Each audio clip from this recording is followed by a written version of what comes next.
2 degrees is the target for limiting the global temperature increase, but if greenhouse gas emissions were halted now, temperatures would still rise by up to 1 degree Celsius.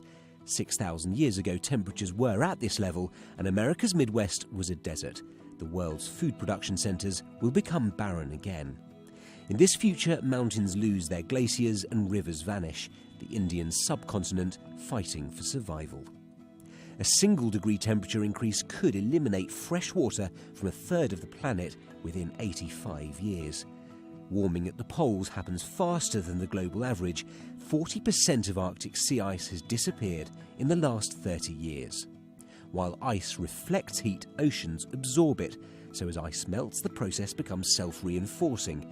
More ocean surface means more heat absorbed, which raises temperatures, making the ice less likely to reform. Mountainous regions are at greater risk of landslides as the permafrost which held them together for thousands of years melts away.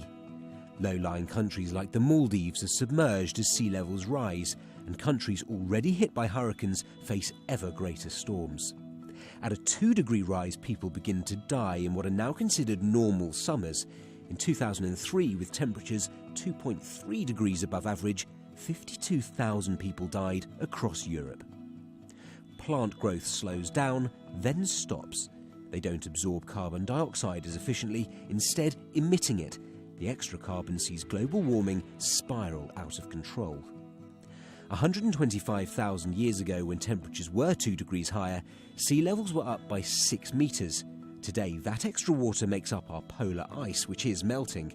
By the year 2100, sea levels could rise by a metre, displacing 10% of the world's population. In this 2-degree future, ecosystems across the globe collapse as species migrate and fall out of sync. A third of all life on Earth faces extinction. Scientists say we can still avoid a 2-degree rise if we limit our carbon emissions to no more than 2.9 trillion tonnes.